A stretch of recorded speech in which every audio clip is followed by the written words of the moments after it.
In the early 70s, OPEC didn't like what we were doing in Israel. Same old story. And so they cut off our oil supplies. So some of you will remember these long lines at the gas stations. And we feared we were going to have another depression like the 1929 depression.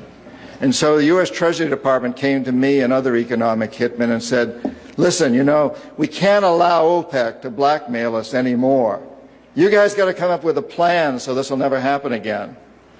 We knew that that plan had to involve Saudi Arabia because it had more oil than anybody else, and it also, the House of Saud, the royal family, was corrupt and corruptible. The long version is explained in the book, but the short version of what we did, the deal we finally struck with the House of Saud, was a deal whereby they would return almost all the money they made from selling oil to the United States, invested in U.S. government securities.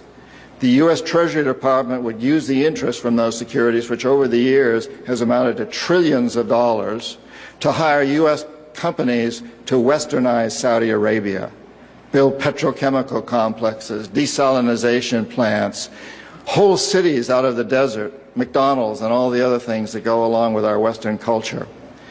The House of Saud would also agree to keep the price of oil within limits acceptable to the oil companies, possibly not acceptable to you and me, but acceptable to the oil companies. And this is very, very important. They agree that they would never, ever sell oil for anything other than U.S. dollars. This happened in the early 70s, right after we'd gone off the gold standard because we were bankrupt, because we could not pay off our debts to European countries in gold. Nixon took us off the gold standard. And then we were stuck with a situation as why will anybody in the world use dollars? So very shortly we came up with this plan, which in essence put the dollar on the oil standard. You cannot buy oil on the world market for anything other than dollars, and that's very important to the corporatocracy.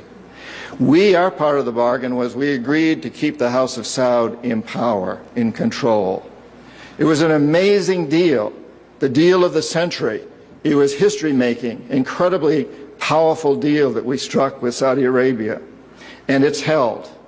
It's had some what the CIA calls blowback, unintended consequences. For example, one of the things that really pisses Osama bin Laden off is those McDonald's and those desalinization plants and those petrochemical complexes surrounding Medina and Mecca, the two most sacred sites in Islam.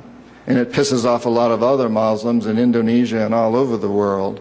There's been some blowback, but on the whole, the corporatocracy looked at this as an incredible success. I had done my job. We economic hitmen did a great job with that one.